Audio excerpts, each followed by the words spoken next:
Before starting, I just want to make sure that folks can see us and also the screen. Yeah, okay, I can see it on another camera. Awesome. Perfect. Great. Great. Hey everyone, we're so glad that you're all with us here today. And I personally have been looking forward to this session for 1 month at least, because we're going to dive deep into something that actually moves the needle for your content and your content strategy. For those of you who don't know, this is actually a part of a webinar series that we're running at Flogen, where we'll diving deep into all things content strategy, practical tips that you can use as a small marketing team, or even if it's just you that is doing the marketing and doing the content, to help you build a system for your content to convert and not just bring traffic, and create a system to create content effortlessly.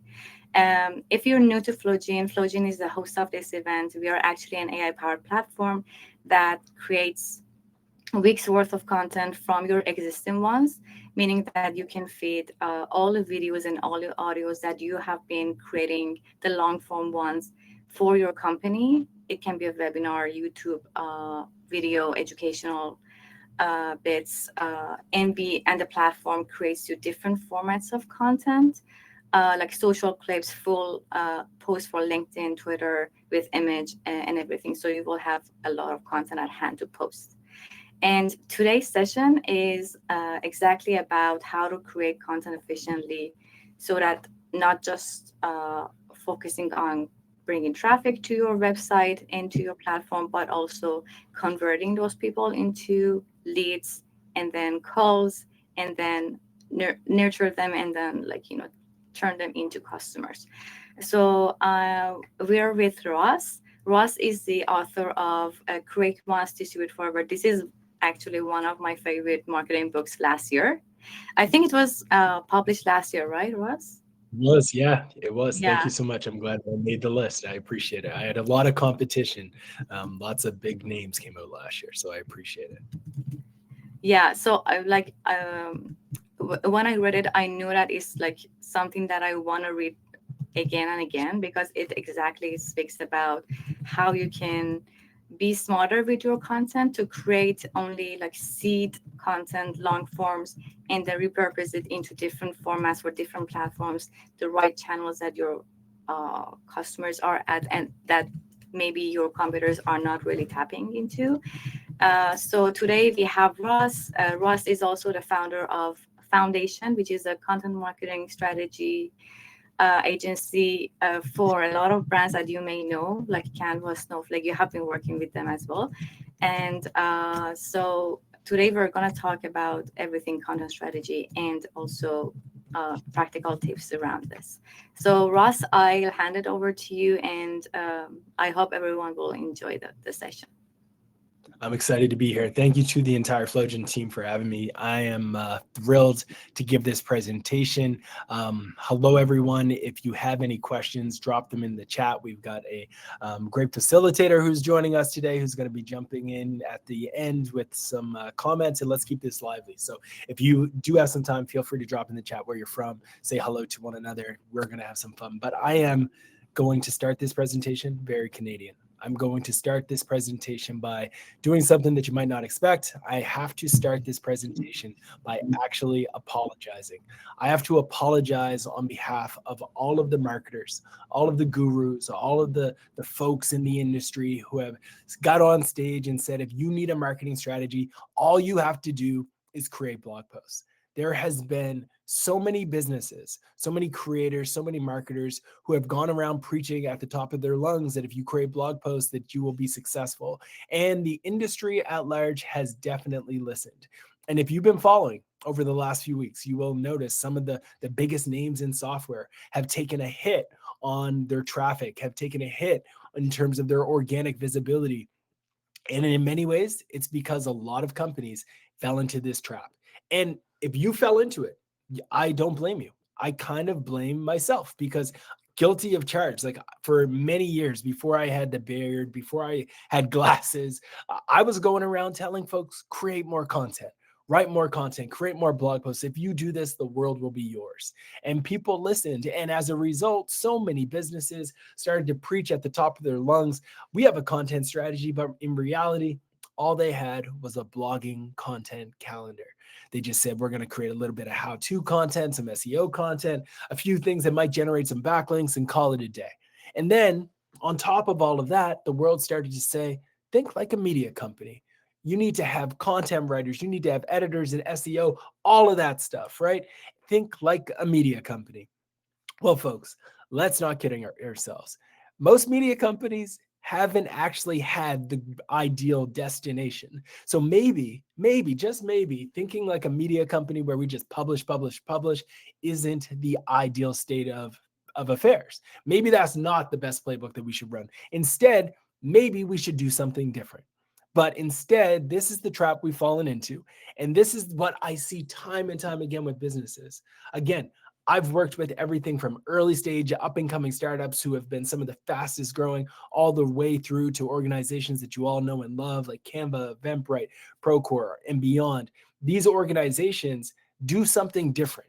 They think like a media company, but not like those traditional media companies. And here's what we're going to do today. We're going to dive in to a lot of different concepts. I'm going to try to leave here with as much value that I can give you as possible. Like I try to always leave value, tactics, ideas. I'm even going to share with you some of the most mind-blowing tools in AI that I've played with over the last few years to help you create this system that drives leads, that drives revenue, that drives pipeline, drives traffic.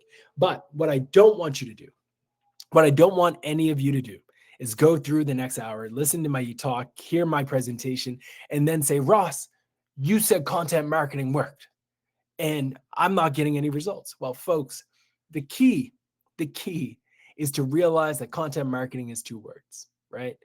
Content marketing. You can't just produce content and assume that it is going to give you the ROI. Content marketing. You have to market the content. You have to weave a web like the folks over at Masterclass, where when they create content, they don't just press publish on a blog post and call it a day. They have content that is rooted in the intention of their customers. For example, they have a course with Chef Ramsay, and that course gets referenced in a blog post about this thing called Rare sugar.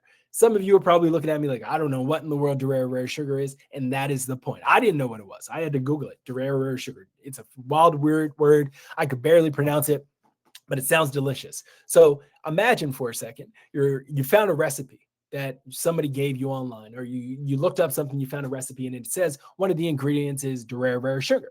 And you land on a blog post that is produced by Masterclass. And in that article, it talks about the benefits of rare sugar, what it is, what it's all about, how to use it, when it goes into what dishes, etc. All of that content, all of that idea is in this one individual page. And then it says right below that, if you want to learn how to cook better with rare sugar, take this course with Chef Ramsay. You're more likely to opt in, right? So two things have now happened. Masterclass has produced a piece of content that helped me. I wanted to know what rare sugar was. I'm educated. They were able to validate that the only person in the world that's looking up to rare sugar is probably somebody who's found some unique recipes. There, I land as their ICP, their ideal customer, somebody who's looking to try new things on a page that's talking about a course with Chef Ramsay. That is how you do it. You weave a web. Yes, you create a course, but you also start to think about ways in which that could spread. The worst thing that could happen today is that you will have heard my apology for telling so many people that they shouldn't create content, that they don't need to blog all the time. And you'll start saying, Ross said, you don't have to blog anymore. Let's throw out our content calendar. We don't have to blog anymore, folks. Blogging is over. No more blogging for us. No, I'm not saying that. Nope. Don't get it twisted. I'm saying we need to create things that are worth distributing. So let me give you a framework. This idea I talk about in the book, Create Once, Distribute Forever, but it's an idea that if anything sticks with you, if any idea, any concept sticks with you today, I hope it's this. And it should be at the forefront of every video you create, every case study you create, every blog post, every tweet, every LinkedIn update, every YouTube video, every webinar, every PR release, anything that you do should fall into what I call the 4 E's. It needs to be educational content, engaging content, entertaining content, or empowering content. If your content wants to be valuable, right? Like whenever I hear this concept, so many gurus always say, oh, you have to create valuable content, just create valuable content. And then you say, okay, so what's that mean? Valuable. And it's like, see, the issue with that is nobody really knows what it means. Well, here is what it means, folks. Educational content is valuable. Engaging content is valuable. Entertaining content valuable. Empowering content valuable. If you can create educational content, teach people how to do things, if you can use educational content to tell someone what something is, to educate them on a comparison between 2 tools, 2 locations, 2 venues, 2 offers, 2 solutions, whatever that might be, that's educational content. If you can engage people with a personal story, right? Tell them a little bit about you, about the founder, about the leadership team, about the people behind the brand, or simply tell them about an experience and connect that experience back to your story. Entertain. Put a smile on people's face. Don't be always so corporate around it. Like, don't be afraid of self-deprecation, of a joke, of a personal story that gives people a glimpse into your world. And then finally, empowering content. Empowering content is when you start to empower your customers, when you get to celebrate your customers and really showcase even your team or people in your industry. One of the most viral pieces that I've seen time and time again are articles where people write, these are the top 30 marketers in B2B. And then they reach out to every marketer that they reference and they say, hey, we just wrote this piece, but you want to share it? Of course they share it, right? It's ego bait. So if you can educate your audience, you build trust. If you entertain them, you build a connection. If you engage them, you build community. And if you empower them, you have a tribe. And then once you've created these assets, distribute that asset forever. Folks, the buying process has changed. And earlier it was talked about how important it is now to ensure that the content that you're producing is actually leading to business results. And this is the maze that if you're in B2B, you have to work through. And it's chaotic, right?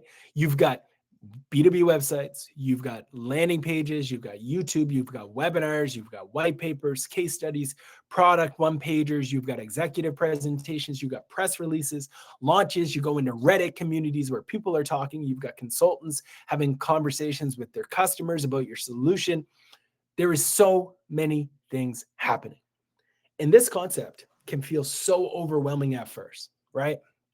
But I have a framework that I want to share with you that I believe can make this much more simplistic. The same model that I've worked with some of the top brands in the world to make their efforts streamlined, to help these brands win, to drive ridiculous revenue, ridiculous pipeline, break records as it relates to organic traffic, rank number 1 for keywords that have been highly competitive, own their markets and win. These aren't just strategies that I've used to help acquire these clients, but it's also the strategies that I've used for them, right? It's the strategies that I've used for Create Like the Greats, my podcast, where we were able to get 100,000 downloads in our first year because we were implementing all of this distribution effort. We were repurposing our podcast, taking episodes, turning them into clips, taking episodes, writing blog posts about them, embedding in them, right? Taking threads that we would create on X that would generate tons of engagement and then say, should this just live on X and just like call it a day? Of course not. We turned it into a blog post and then from a blog post into a podcast episode. And then we distributed that content into channels that most people break out in hives when you even mention. Things like Hacker News, things like Reddit, communities where engineers, entrepreneurs, and business leaders in my world of SaaS are spending time, right? This is the same stuff. The framework I'm going to share with you is the same strategy that I used to make my book a bestseller, right? And as much as I love this slide, I have to say this slide got me into a lot of trouble because this was a picture of me and my wife when she was pregnant with our firstborn. And I was like doing that pose and she was there, but I removed her with the book and she was at an event and I showed this slide. Let's just say she wasn't happy that I removed her from the picture. Either way, my point is this strategy works. What's the model though, Ross? We get it. This has worked for you. Here it is. It's simple, folks. Research, creation, distribution, optimization. That simple framework gives you the system that you need to win at marketing today. Research your audience to unlock what we call channel user fit. Where are our users spending time? Then you look at those channels and you start to reverse engineer content market fit. What content does this market want? What content do they engage with? What stories do they like? What formats, etc.? Let's go and create those things. If your audience hates video, don't create video. But here's the thing, most people do like video, so it's probably not that. Let's say written word. Not everybody loves it. I hate that not everybody loves it because I'm a written word guy, but not everybody loves to read a long form blog post, right? So that might not work for your audience. You have to ask yourself, does this make sense for us? And then you have to think about, okay, we now did the channel user fit analysis. We know where our audience is spending time. Let's distribute our content on those networks. And then instead of letting your content collect dust, you go back to it. You're optimizing your content. You're optimizing landing pages. You're optimizing blog posts. You're putting marketing back into content marketing by not falling victim into that idea of just creating once and then continuing to create. You need to recognize this motto: create once, distribute forever. We did this with a brand like Unbounce, and we've seen 10x the amount of page views on the content that went through what we call a distribution engine versus those that didn't. Folks, the same concept that I'm talking about can be applied to media companies, but not just any media company. You look at Disney, they have perfected it, right? When they press publish on a movie, it doesn't just happen and then like people show up. They have their cast going out and doing a bunch of interviews on different podcasts, on different TV shows. They're releasing limited edition potato chips with Disney characters on them. They're doing collaborations with different brands. They're doing licensing deals. They have advertisements. They have, they're sponsoring the Sphere. They're doing all kinds of different things, right? And one thing that I love that they do is that the movies that are great keep coming back, right? Think about it. Think about Lion King. Lion King, I think, came out back in 1996. And then it came out again and again, right? And they threw in Beyonce, Childish Gambino to play Simba. Like they threw in these modern characters to play the same characters that were before. Aladdin, right? I didn't see the new Aladdin, but I think The Rock's in it or someone's in it. But like, again, same movie, same idea, just new characters. Mermaid, redone all over again, same story, right? Even the most popular right now is the Frozen movie. That's actually just like a book called the Ice Princess or something, like remade into this Frozen thing. Like it's wild. Even like Avatar, Pocahontas, like those movies, all the same. Like it's wild. They keep doing the remix. But for marketers, you might be like, what does that mean, Ross? I don't get it. Think about last year. You probably created something that resonated with your audience, something that people cared about, that they enjoyed. But that piece wasn't promoted yet in January, right? Sure, it's only January 29th, but maybe you're watching a recap. Maybe it's second quarter, maybe it's third quarter, whatever. You still need to repackage your greatest hits, right?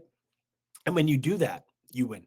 So when you combine creation, optimization, research, distribution, and of course you have budget, you're going to have a thriving media engine.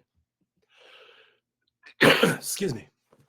So one of the media companies that I love the most is Marvel. Marvel does this really, really well. What they thrive at is ensuring that the stories that they tell are actually completely and constantly told in different way. Like they don't just, again, go to the market with a movie and then call it quits. They are constantly reformatting, redistributing these stories, and they do it in a unique way. I'm going to drop in the chat something that is very unique. Right before I came on, I wanted to do an experiment with AI. So I went to this tool called Suno. And when I went there, I was like, all right, Suno, I need you to create me a pop song about this webinar that I'm giving with the team over at Flogen. I want you to create a song about B2B content marketing systems and scale and how you can use it. And it came out with this song, and I dropped it in the chat. I want you to still hear me. So I don't know if I want you to listen to it right now. You can, a few of you can, feel free to click it and listen, but it is wild, right? And the reason why I share that is because I truly do believe right now in the modern age, the biggest thing that all of us can do is lean into creativity, lean into being creative with your stories, and start thinking differently about how a media company actually shows up, right? The old way was 100% just a content writer, an editor, an SEO, and call it quits. That was the old way, but that way has to change, right? You start by researching where your audience is spending time. And then from there, you start to develop more stories. Let's get tactical on this. Okay. So one of my favorite channels, and it's a channel that gets a lot of marketers in their feelings about whether or not they should or shouldn't do it, is Reddit. I love Reddit. Reddit has recently become one of the top 5 most visited websites in North America. Why does that matter? Because in the past, a lot of people would say, yeah, but Ross, Reddit is just for like tech people. It's for gamers. It's for like people who nobody wants to target, right? But in reality, if you go to Reddit, you'll find subreddits on some of the most sophisticated topics with some of the most interesting characters, most sophisticated people in communities that they've opted into. And one of my biggest tips is to go to Reddit, think about your competitors, think about your own brand, and just type in the search bar, the domain, hit enter, and then sort the content by top posts. What you're going to find when you do this is that these are the pieces of content that within that community have content market fit. This is the content that has generated the most upvotes. So let's say, for example, I'm trying to target HubSpot's audience.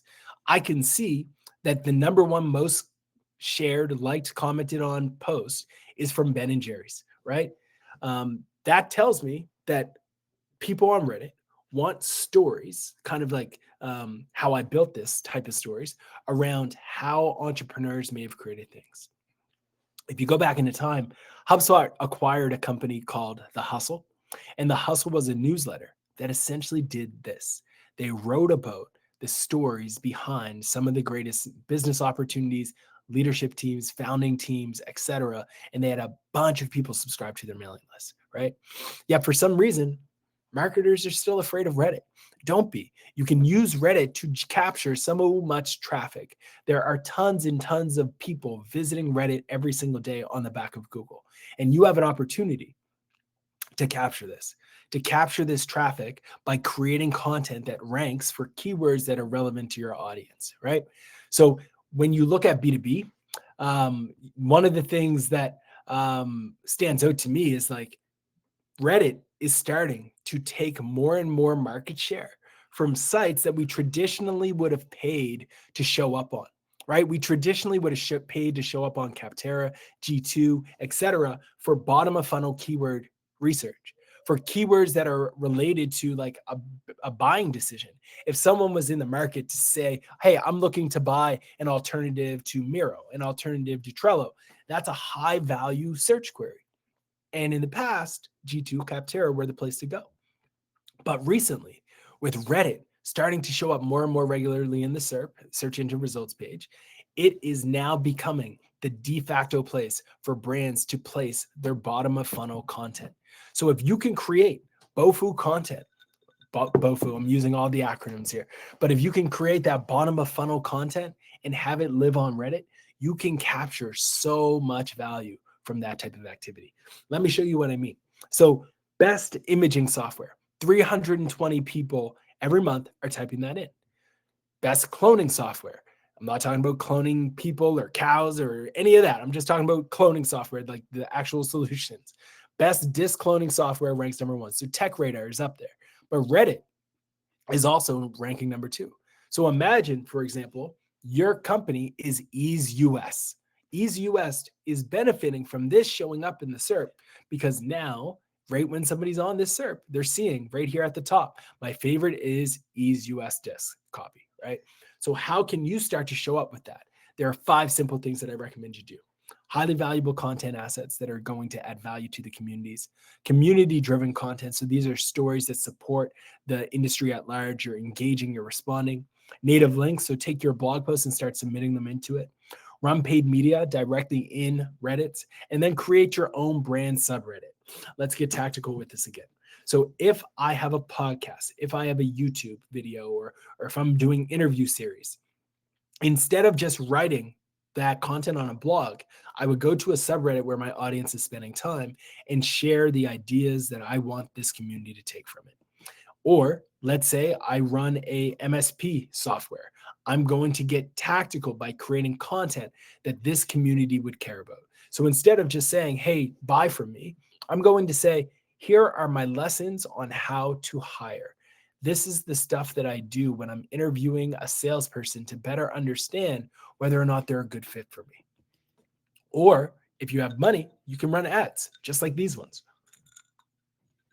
What I love about these is that they're focused on brand related benefits, right? Like this isn't highly conversion focused, but it goes to show that the big brands are starting to invest here.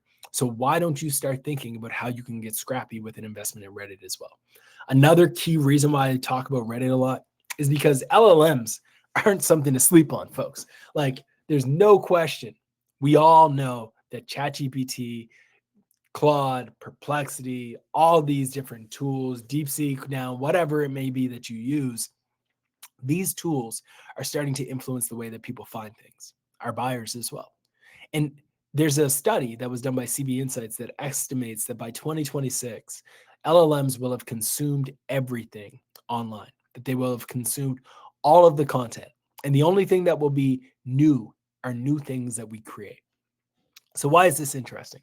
Because ChatGPT, OpenAI, has a partnership with Reddit where they now get access to license and review and scrape all of the Reddit content and use that to inform content within the LLMs. So if you want to show up in the LLMs, what can you do? Well, you can go to the sites that are user-generated content that are potential targets for licensing agreements for these open source or like or even not open source, but like these LLM solutions like Claude, Perplexity, etc., and start to distribute your content here. When you see Google making an announcement about their partnership and then traffic somehow magically showing up on Reddit higher and higher every single month thereafter that partnership, or OpenAI making this partnership with Reddit, it should open our eyes to the fact that these LLMs are using this content to influence the responses from their AI. And if we want to be there when somebody asks, what product should I use? What event should I go to? We can influence that. But I want to give you some more tips on this because I think it's one of the most important things of this generation that not a lot of people know. And I think this is like a little bit of a special glimpse into the future early for a lot of you because no one's doing this. But there was a study done by a university out of the States, and they partnered with another university out of Asia, I believe, where they partnered on this study around GEO. And GEO is generative engine optimization. How can you optimize your content so the LLMs are more likely to generate a response based off of what you've created? And there's a few things that you can do. The first one, you want to use unique words on your content and on your website that are speaking directly to your ideal customer. You want to do fundamental keyword optimization. So you want to make sure that you have keywords that are connected to the phrases that are being used.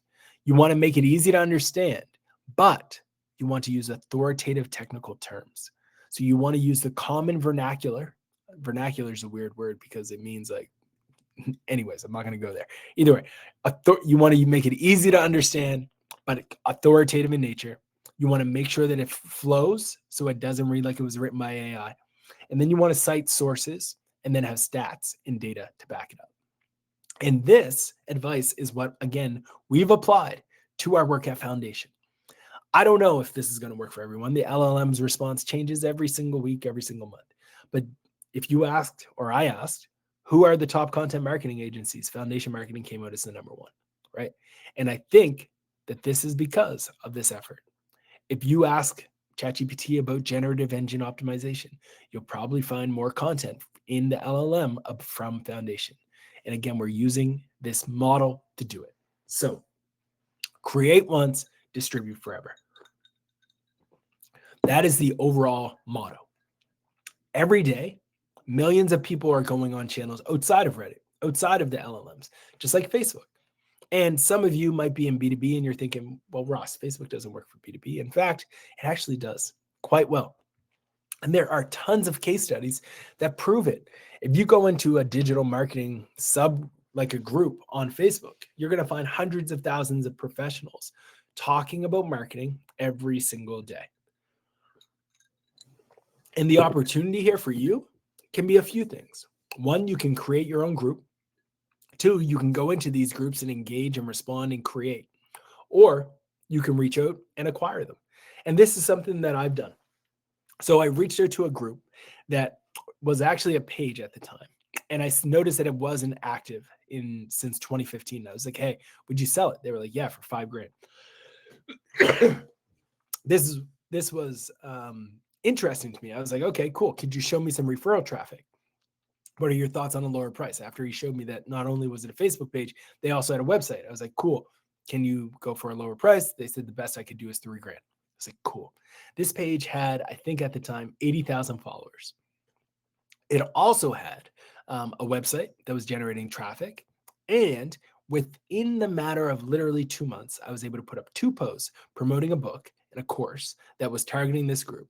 And it sold enough to pay for itself, right? That is the opportunity to find where your audience is spending time. Make the micro acquisition. There's a great site called Micro Acquire. I think it might be just acquire.com now, where you can actually buy these types of things. You can also do it on Flippa. You can also do it. What's the other one? I can't think of it, but find me on LinkedIn, send me a request and I'll find it and share it with you. Another opportunity. Let's get tactical. Remixing podcast content. This is one of the best things you can do, folks. If you are on a podcast, if somebody on your team is on a podcast, set up a camera and record them. I know it's going to feel awkward at first, but do it. You have to do it. Video is so important these days. People connect with people. And if you can create content with a person showing their face, it's gold. And then you take that podcast that might have been an hour and you chop it up into shorter clips, into shorter episodes. If you have a text post that resonates on X or on LinkedIn, repurpose that into a carousel or a slide or a document on different channels. Maybe even turn it into a story for Instagram. If you have data in an ebook that you've produced, don't let it live in that ebook and never be shared again. Isolate it out of that ebook, share it on social as an individual asset, and start to use that to capture more attention, capture more eyeballs on your content. If you do have blog posts, don't be afraid to repackage those into LinkedIn articles. One other feature on LinkedIn that is blowing up right now is the in-app newsletter. So LinkedIn has their own newsletter functionality where you can create a LinkedIn newsletter and get subscribers on their platform. And every time you press publish on a blog post, you can send that via this newsletter. I encourage it. But I also encourage you to embrace tools like Flowgen. And they didn't ask me to say this, but I used it myself. And you can take podcasts that you are on. I did a podcast with the folks over at AdQuick, Adam Singer, and Chris Gato, and we talked about B2B marketing. And we talked about B2B being how most marketers forget about storytelling. And I uploaded, I think it was a 50-minute video to Flowgen. And in the matter of seconds, it looked at multiple moments within that episode that were what I call money moments, like the best moments of us having a conversation of dialogue. It transcribed it, put captions on it, chopped it up, had chops directly after certain sentences. It was crisp, right? This used to have to go to a video editor who would have to labor intensively, listen, and try to figure this all out. You have tools today like Flowgen that make it super easy, folks. If you're on podcasts, take those podcasts from last year, upload them to Flowgen, press the generate button, make sure you have enough hours and credits, leverage that, and then start distributing that content like wildfire. Folks, you create value once and you distribute it forever. With tools like Flowgen, I am literally now going to be able to look at all of the videos, all of the interviews that I've done over the last 3 years and just start popping them in. And in the matter of minutes, get tons and tons of little clips that I can schedule to be shared on my social accounts. And the great thing is, the people who followed me in 2023 that didn't see that interview that I did with Morning Brew are going to see clips for the first time today. And the ideas will still be just as good. Create once, distribute forever. Doesn't end there though. Sponsor Substacks, find local newsletters. If you can find them when they are on the rise, early in their career, let's say they have sub 2,000 subscribers. If you can be the first money in, if you can sponsor it before everybody else, you can get grandfathered into an amazing price point that will give you the ability to reach your audience long-term with a very reasonable price point. And you can do the research here with good old-fashioned Google research, right? Like if I'm trying to target CTOs, right, chief technology officers, what could I do? How would I find where they spend time, Ross? This sounds so hard. It doesn't have to be. Go to Google, type in newsletter and CTO, and you'll find a bunch of newsletters that are targeting towards CTOs, right? That's it. That's the playbook. That's the methodology. It's very straightforward. Create once, distribute forever, right? You do that and you will win, folks. Here's another insight. Sorry. When you go into different groups, whether it's a subreddit, whether it's a Facebook group, wherever it might be, there are going to be people having conversations. And some of these conversations are going to get heated. For example, I'm in a marketing group and people were talking about TikTok and they were talking about why TikTok is so important and why you should use it, blah, blah, blah, blah, blah. That's an insight. It's an insight that marketers want to hear about this topic, especially the fact that this was in a B2B group blew my mind. B2B marketers want to know about TikTok. Let's do it. So when you see this trending, it should tell you that that's the type of content you want to create. But again, not all content is created equally. Not all content is the same. I want to talk about one of my favorite brands, Stripe. Stripe is a payment processing tool that a lot of you will be familiar with, but the vast majority of their traffic doesn't go to their blog. The vast majority of their traffic goes to documentation because who's their audience? Engineers. So they've optimized their documentation to be amazing.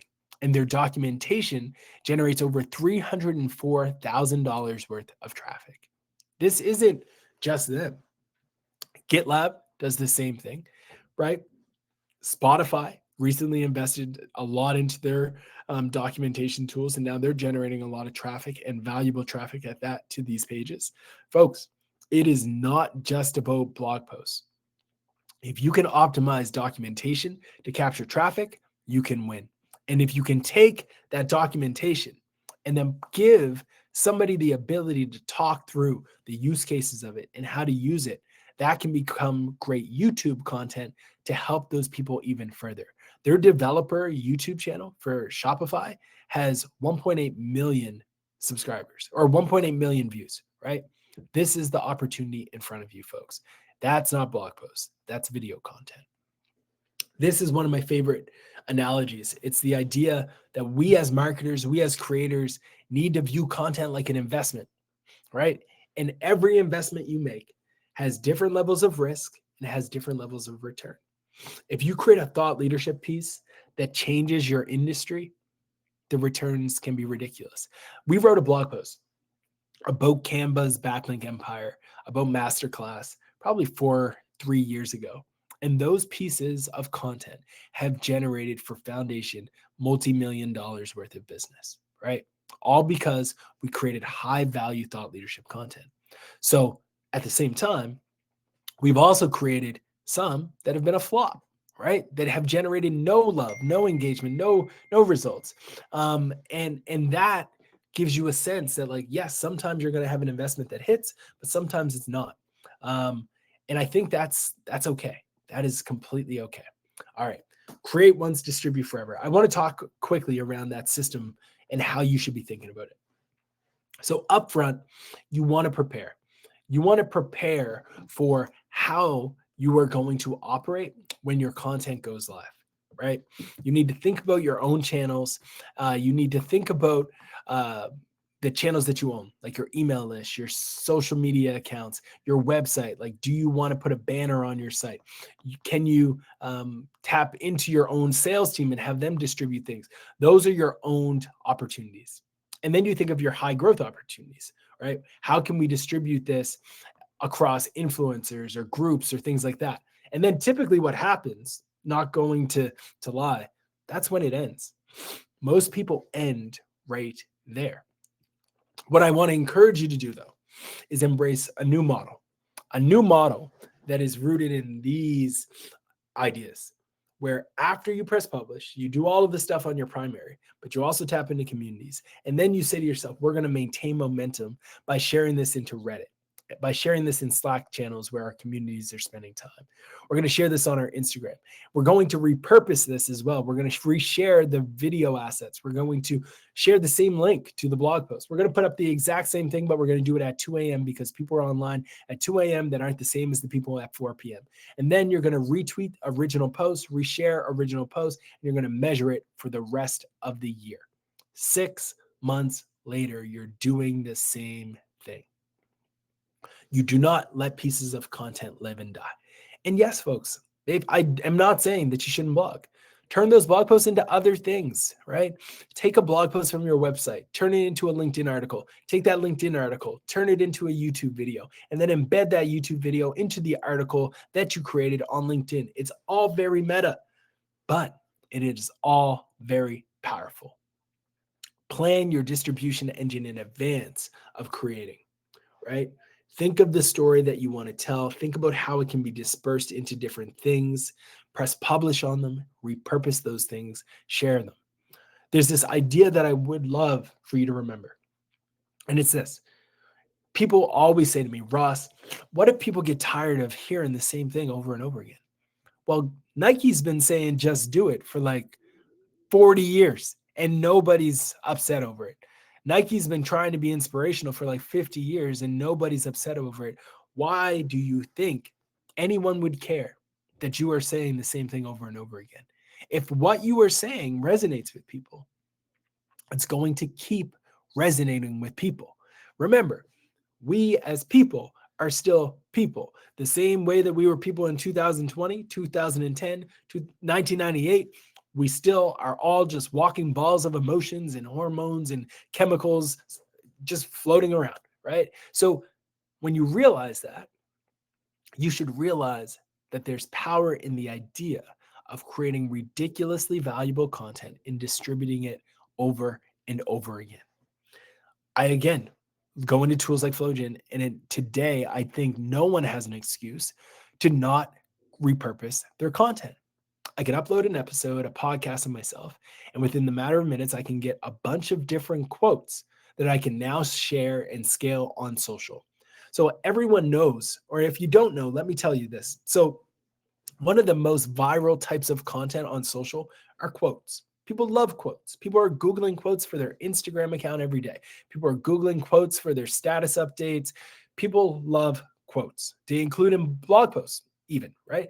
So if you can pull quotes from podcasts that you've created and then share them on your Instagram story, share them on your LinkedIn story, these can be ridiculously powerful for you, right? I had an article that I wrote probably in 2013 about the top business quotes.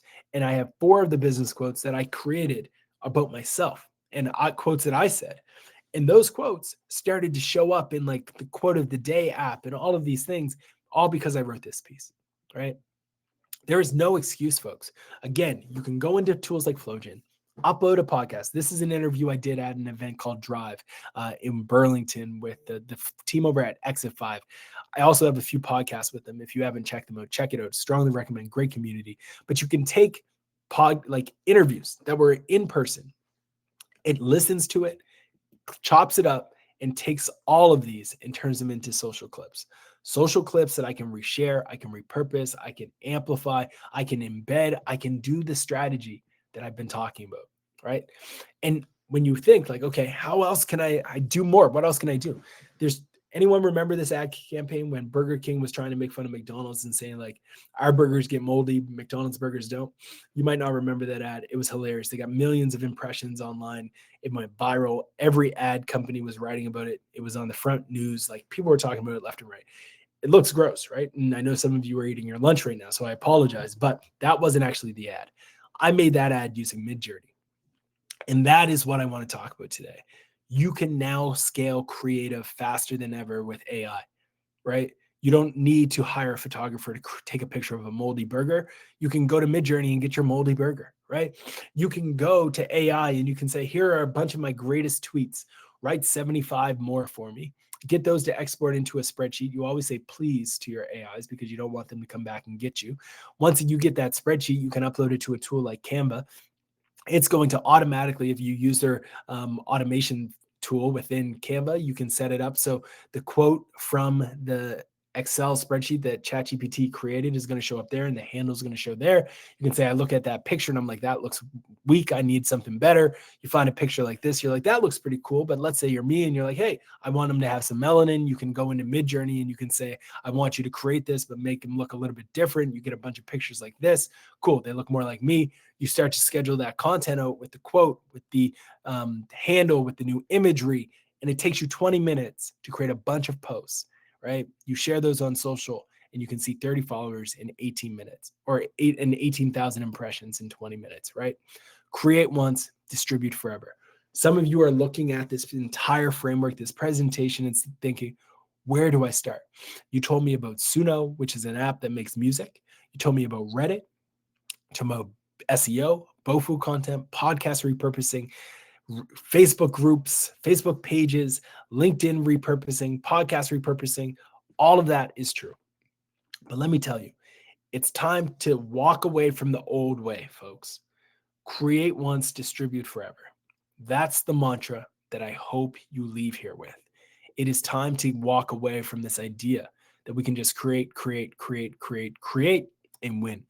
We need to brace a model that allows us to, in a time which feels more chaotic than ever before, gives us a bit of calm. When we can think about the process in the framework of research, creation, distribution, and then optimization, we can recognize that I don't want anybody to hear these words and say, we need to start creating more podcasts.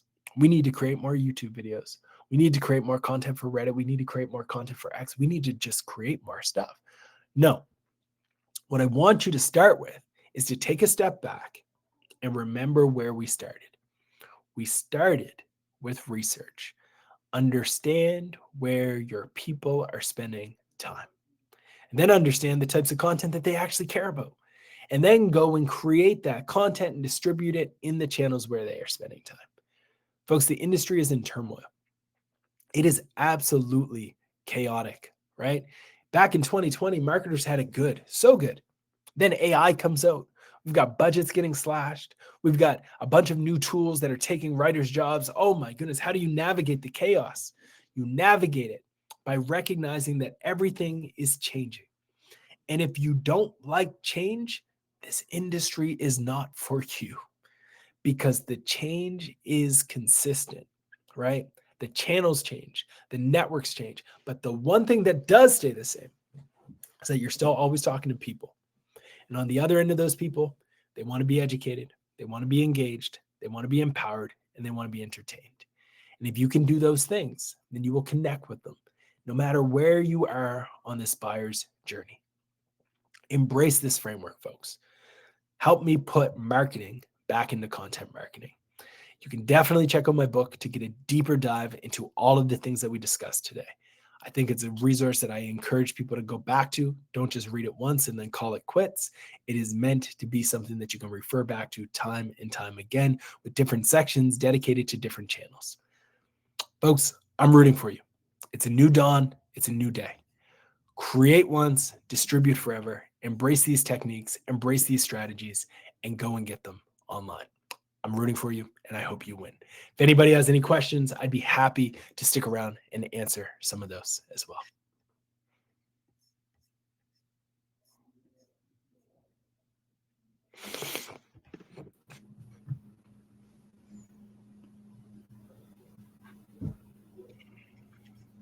Okay, can you hear me, Ross? Yes, I can. I'm on I the can hear you. stage. Okay, but I don't see my camera. Yes, I can see you. You're here. Can you see me as well? I can. Yeah. Okay. So there might be a glitch on the platform.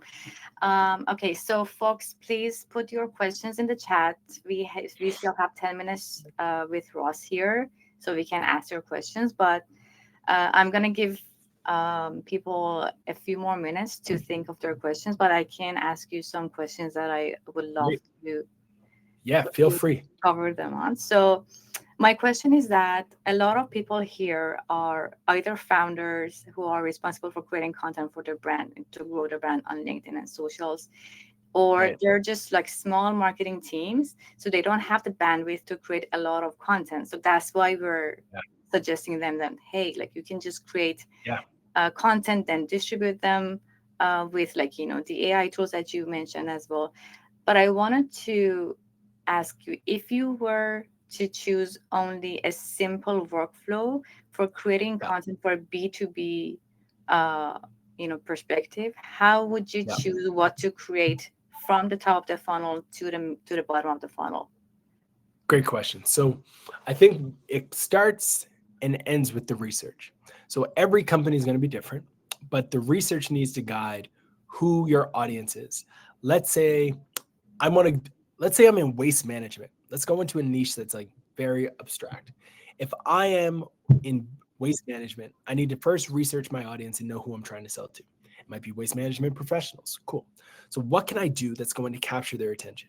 Now, the traditional methods would be to start with the foundation of a website that is optimized for search. And I think that's fair. I think you need to have your host in order before you do any business, right? The host needs to be in order. What does that mean? It means you have to have your homepage set up to tell your value prop. You need to have a few landing pages that speak to the job to be done, your benefits, your features, your solutions. If you can, I always love when a brand has alternative and comparison pages on their site as well, because that can attract those bottom of funnel queries. But you start with your host. Then you say, all right, how much time do I have? I don't really have a lot of time. I agree. But if you understand your customers, maybe you can now start to think, how can you get in front of your ideal customer the most efficiently? The best way to do it, in my opinion, is to actually schedule podcast interviews with a bunch of people in waste management in your niche and in your industry and interview them. And then from those interviews, you now have a pillar asset. That pillar asset that you have just developed after a 50-minute conversation, diving deep into the trends of waste management and things that they're seeing, et cetera, two things are being accomplished. One of them, they don't even realize. But one thing that is being accomplished is this waste management professional now knows your software. They now know your solution. They now have goodwill between you and them because they shared with you all of their expertise. And people like people who listen to them. So if you just sat there and listened for an hour and gave them credibility and shared that on social, they're going to have goodwill towards you. So you start with that pillar asset with the people that you want to actually sell to. Then you repurpose that conversation into blog posts, into long form content assets, into tweets, into LinkedIn posts, etc. And you can use AI to distribute that. Now, you might be thinking, okay, but what about at the bottom of funnel? Well, that podcast should be sponsored by your brand. So it's sponsored by your brand. So the people who listen to it, who are only going to be waste management people, because no one else is going to listen to that podcast. Like, you're not going to get, my mom's never listening to a waste management podcast. I'm never listening to a waste management podcast. It's not my world, right? But you know who will? Somebody who's trying to grow in the waste management industry. So if you're interviewing people who are at the top, the people who are at the bottom trying to work up, or peers are going to listen to that content, or they're going to read blog posts about it and things like that. So long story to a short question, you start with pillar content. And then around that pillar content, you create a bunch of micro assets and let those micro assets be distributed and promoted to get more people to this individual pillar piece that was created, and use that pillar piece to talk about things that you offer. Now, here's another great tip for this. If you are creating this podcast, you should be saying something on the podcast. Like, folks, if you haven't noticed, we recently just launched a new tool that helps waste management professionals do X, Y, and Z. Or, hey, everybody listening to this podcast, we just launched a checklist that will help waste management professionals increase their salary in 14 days. Cool. Who's not listening to that? Who's not going to download that checklist or that cheat sheet? You see people download it. Now you run remarketing ads against those people. You have sales reaching out to them, asking to pick their brains, to have a conversation, all of those things. So that's the method. I know as I continued to talk, more founders, more leaders were probably, that's a lot of work, Ross. Yes, but it can be scaled much more efficiently now than it could have 5 years ago. AI makes so much of this way easier. For email, there's tools like Singulate that make things easier. For repurposing video content, nowhere else to look but Flogen. Like, you can do that. I'm a big fan of Claude and Perplexity for turning content into longer form content. I do think human touch is important though. Like, you do need to have that subject matter expert optimize, review, and be the editor on those final pieces. And then there's great tools like Riverside for podcast recording that you can use and stuff like that, and all those different things. So that's the play. I hope that was valuable, even though it was a bit of a ramble. But yeah, that's the play. No, that was awesome. Yeah, so to sum it up, folks here can start with a pillar content like podcast to talk about the like the industry in general, also about like how they're solving it, but not talk about their brand, but talk about like how, what are the problems out there, what are the solutions out Right. there, and like to really talk about like how this problem can be solved, and like to interview their customers as well as like one of the success stories. So this podcast can be a pillar of content, and it can be repurposed into a lot of things to bring people to listen to the podcast more, to bring people to visit the tools that you have repurposed from the podcast or from other assets that you may have created, Exactly. and like send email blasts to your customers to check Yes. out the new template, and then like little by little you will nurture them to uh, get them to become a customer. Okay, Exactly. so I'm gonna ask another question, and if anybody else has any other questions as well, feel free to post them in the chat box, because we still have 3 minutes left. If nobody has any questions, I'm gonna ask mine, which is the last one, and it is that, okay, Ross, do you have any templates for prompts, or like the way that you help that you work with AI tools about how to find the nuggets in a long form content and then repurpose them into all these different formats? How do you actually manage to do it, and how do you schedule them? What is your workflow looking like? Yeah. So I created a GPT myself that I've leveraged. If you go to ChatGPT, you can do a quick search for like foundation marketing, and you'll find like GPTs that we've developed.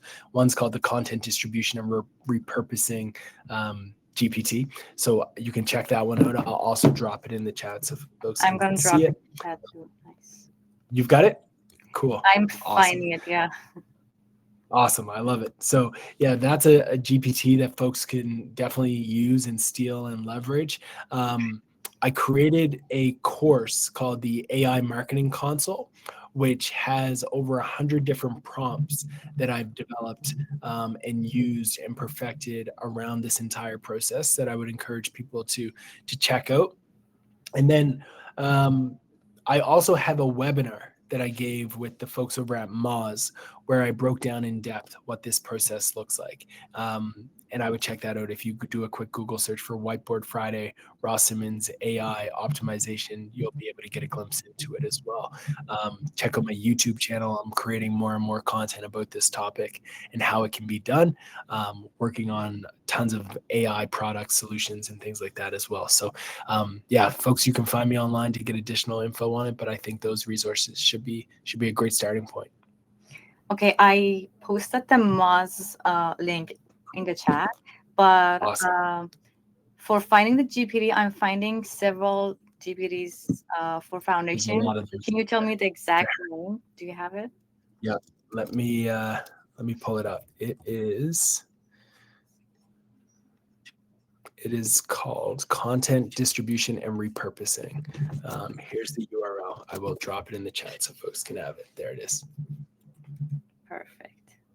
Okay, I'm also gonna send all these resources in an email blast to everyone who have registered or have been here with us today, along with the Awesome. recording as well, so that you can rewatch it. And we're also gonna repurpose this webinar, so check out our Awesome. LinkedIn, check out our like emails. Also, we're gonna share it on our Instagram as well. So if you didn't have the time to watch the whole webinar through, we're gonna create these nuggets of like, the main important uh, things that was shared along with all those resources so that you will have, to make the most out of this. Love it. Oh, cool. You also shared the Gumroad link for it. Yeah, so that's the AI marketing console that I created. So folks can definitely check that out as well. There's tons of prompts in there.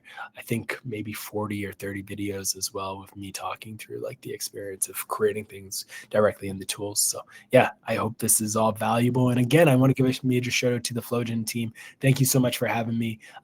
Folks, if you haven't checked out the product, it's one of the first in 2024, I will say, that has actually blown my mind. So give it a run. Thank you so much. Thanks for accepting the invite to come here and talk everything that you shared, which was so much valuable. I learned so much from you. And I've been watching your videos on YouTube myself, on marketing Instagram, on STM Rush. So you Thank have been on these great channels that I've been learning from as well. So folks, you can also follow Ross on LinkedIn. I also shared his podcast as well.